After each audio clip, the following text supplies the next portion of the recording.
এহেন মাশরুম নিয়ে স্বপ্ন দেখেছিলেন নীলুপ্রসাদ চৌধুরী। দেশের বিভিন্ন প্রান্ত তো বটেই, বিদেশের বিভিন্ন জায়গা ঘুরে তিনি টেকনোলজি জোগাড় করেছেন এবং প্রায় 5 বছরের অক্লান্ত পরিশ্রমে গড়ে তুলেছেন এক অনবদ্য ইন্ডাস্ট্রি, অ্যাগ্রো ইন্ডাস্ট্রি। সেই এনপিসি মাশরুমে আমরা আজকে এসেছি দক্ষিণ 24 পরগনার রসপুঞ্জতে। আমরা দেখব কিভাবে বোতাম মাশরুম উৎপাদন করা হচ্ছে এবং কিভাবে তা সঠিক উপায়ে এবং স্বাস্থ্যসম্মত উপায়ে তৈরি করা হচ্ছে। সবচেয়ে বড় কথা, মাশরুমের রয়েছে পুষ্টি। মধ্যে বোতাম বা বাটন মাশরুমের দেশে ও বিদেশে সব টিস্যু কালচার যাকে বলে, এটা আমাদের বাইরে থেকে নিয়ে আসা হয়েছে। এবার এইটা থেকে আমরা, এটা হচ্ছে টেস্ট টিউব, এই টেস্ট টিউব থেকে আমরা এই গ্লাস বোতলে সেটাকে বাড়িয়েছি। এটা হচ্ছে মাশরুম বানানো পুড়িয়ে জীবাণু মুক্ত করে নিতে হয় এবং বোতলের মুখ ভালোভাবে তুলো দিয়ে বন্ধ করে রাখতে হয়। এইভাবে 6টি বোতল থেকে 60টি বোতল তৈরি করা যায়। এনপিসি মাশরুমের উন্নত গবেষণাগারে চলছে স্পন উৎপাদনের গুরুত্বপূর্ণ কাজ। মাশরুম চাষের মূল ভিত্তি হলো টিস্যু কালচার বা কলাকর্ষণ পদ্ধতি। আসলে টিস্যু কালচার এক অভিনব পদ্ধতি, যার সাহায্যে উদ্ভিদ বা ছত্রাকের দেহকলার সামান্য অংশ থেকে অনুরূপ উদ্ভিদ বা ছত্রাক প্রচুর সংখ্যায় তৈরি করে ফেলা যায়। অবশ্য এর জন্য চাই উপযুক্ত ব্যবস্থা, জীবাণু মুক্ত ঘর, আর দরকার tissue culture medium, alcohol lamp, সুচ, ছুরি, কাঁচি প্রভৃতি সরঞ্জাম। টিস্যু কালচার করা হয় ল্যামিনার ফ্লো মেশিনের সামনে। যন্ত্রটির সামনে বাতাস, আল্ট্রাভায়োলেট রে বা অতি বেগুনি রশ্মি দিয়ে জীবাণু শূন্য করে রাখে। এনপিসি মাশরুমের মূল ছত্রাক টিস্যু আনা হয় হিমাচল প্রদেশ থেকে। সেই কলা রাখা আছে টেস্ট টিউবে। যে রাসায়নিক দ্রবণে এই টিস্যু রাখা থাকে তাকে বলে অ্যাগার। অ্যাগার হলো dextrose, agar powder, alcohol, lactic acid, formaldehyde, calcium carbonate, sulphate, malt নির্যাস প্রভৃতির বিশেষ দ্রবণ। টেস্ট টিউব থেকে টিস্যু নিয়ে তা বোতলে রাখা হয়।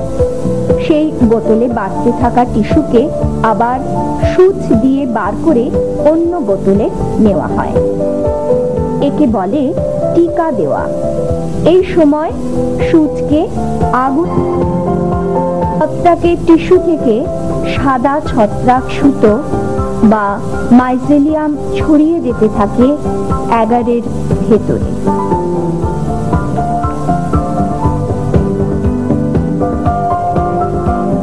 গবেষণাগারে চলে। এবার জীবাণুমুক্ত বোতলে মিশ্রণটি রাখা হয়।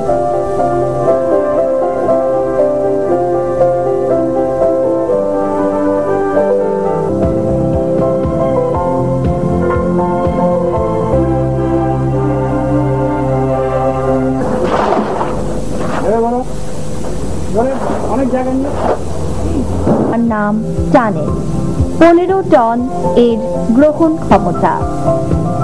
এখানকার কর্মীরা ওই খড় এবং জৈব পদার্থের মিশ্রণ ঝুড়িতে করে নিয়ে গিয়ে ফেলে টানেলে।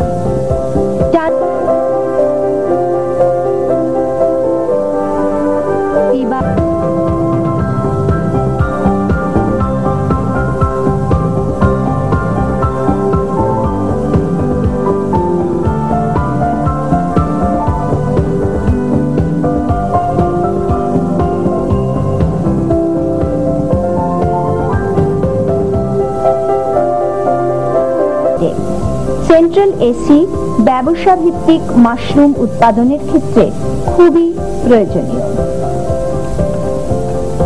এই কক্ষে সারের থলিতে 20 থেকে 22 ডিগ্রি সেন্টিগ্রেড তাপমাত্রায় স্পনিং করা হয়, অর্থাৎ আগে তৈরি সেই শস্য দানার গায়ের ছত্রাকের বীজ থলিতে ছড়িয়ে দেওয়া হয়। থলি ঢেকে 1 সপ্তাহ রেখে দিলে ছত্রাক বাড়তে আরম্ভ করে।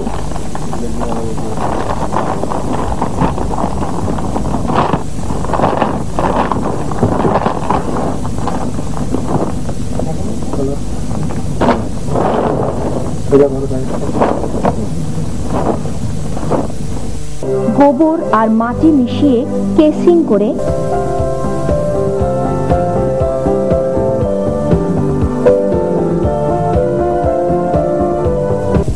আমরা 97 থেকে শুরু করেছি। মোটামুটি এখন থেকে ফুল প্রোডাকশন এসেছি, 4টে রুমে। এই যে প্রোডাকশন হচ্ছে তাতে আপনারা বাজারের চাহিদার কত শতাংশ পূরণ করতে পারছেন? আমরা টোটাল এখন ক্যালকাটা মার্কেটে যা ডিমান্ড তার 1/4। আপনাদের এরকম বটন মাশরুমের আর কোনো প্ল্যান্ট আছে ওয়েস্ট বেঙ্গলে? ওয়েস্ট বেঙ্গলে কোনো প্ল্যান তো আপাতত নেই। আপনাদের এই একমাত্র? হ্যাঁ, আমরা একমাত্র। আচ্ছা, তাহলে আপনারা কি ভবিষ্যৎ কোনো প্ল্যান করছেন যে পুরো বাজারটা আপনারা? না, আমাদের নেক্সট আমরা নাফেডের সাথে কথা বলেছি। নাফেড আমাদের কাছে এসেছিল আমাদের এক্সটেনশনের ব্যাপার নিয়ে। আমরা আরো 16খানা রুম করবো। আপনার হিট প্রুফ বিল্ডিং করতে হবে টোটালি, যেটা আমাদের দেখলেন আমরা। ওদের বিশাল খরচার ব্যাপার। অন্য কোনো মাশরুম আছে যা সাধারণ মানুষ করতে পারবে? হ্যাঁ, ওয়েস্টার্ন মাশরুম আছে, সেটা করতে পারে। সেটা বীজ কোথা থেকে পাওয়া যায়? সেটা এখানে কল্যাণ ইউনিভার্সিটি থেকেও দেওয়া হয়, কিন্তু বিভিন্ন সংস্থান। সেটা এক্সপোর্ট কোয়ালিটি হবে না? সেটা এক্সপোর্ট কোয়ালিটি হবে। আপনারা যেটা তৈরি করছেন সেটা এক্সপোর্ট কোয়ালিটি? আমাদের বটন মাশরুমটা হচ্ছে ইন্টারন্যাশনাল কোয়ালিটি। এটা এক্সপোর্ট কোয়ালিটি। এক্সপোর্ট করার কোনো আমাদের সাথে এপিডিএস কথা হয়েছিল। এপিডিএস বিশ্বের ডাইরেক্টর কাপুর, উনি জাপান থেকে একটা ডেলিগেট এসেছিল। তারা এখানে আমাদের সঙ্গে প্ল্যান সব দেখে গেছে। মোটামুটি ওরা আমাদের মাল দেখে খুব স্যাটিসফাইড। কোনো সাহায্য? না, আমরা ওয়েস্ট বেঙ্গল গভর্নমেন্টের কোনো সাহায্য পাইনি। তো সেন্ট্রাল গভর্নমেন্ট আমাদের এসব ব্যাপারে কিছু হেল্প করছে। অলরেডি এই ব্যাপারে আমাদেরকে মানে এক্সটেন্ড করার জন্য টাকা পয়সার ব্যাপারে কোন রকম অসুবিধা ফেস করছেন এখানে ব্যবসা করতে গিয়ে? ব্যবসা করতে গিয়ে তো লোকালি অনেক অসুবিধা আছে, লেবারের প্রবলেম আছে। আচ্ছা, লেবার প্রবলেমটাই বেশি, সবচেয়ে ওটাই বেশি, যার জন্য কৃষি চলে সমস্ত বড় বড় হোটেলগুলি সাপ্লাই করছে। তাজ বেঙ্গল, গ্র্যান্ড, পার্ক হোটেল, তারপর ধরুন আপনার হোটেল হিন্দুস্তান, বড় বড় চাইনিজ রেস্টুরেন্টগুলিতে করছে। আরেকটা ডিস্ট্রিবিউটার আমাদের বিভিন্ন মার্কেটে, নিউ মার্কেট, গড়িয়াহাট মার্কেট, বিভিন্ন বড় মার্কেটে ওরা সাপ্লাই করছে। কিরকম লাভ হতে পারে? আমাদের আপাতত লাস্ট ইয়ার আমরা 26 লাখ টাকা মতো প্রফিট করেছি ইনিশিয়াল স্টেজে। এখন দিন দিন বাড়বে, ইনভেস্টমেন্টও বাড়বে, মার্জিনও বাড়বে। অ্যাকচুয়ালি আমরা সারা ক্যালকাটাতে আমাদের 2জন ডিস্ট্রিবিউটার রয়েছে। একটা ডিস্ট্রিবিউটার সুযোগ হবে এবং সেই সঙ্গে দেশে বিদেশে মাশরুম প্রেমীদের সামনে রাখা যাবে প্যাকেট ভরা সুস্বাদু পুষ্টিকর মাশরুমের সম্ভার।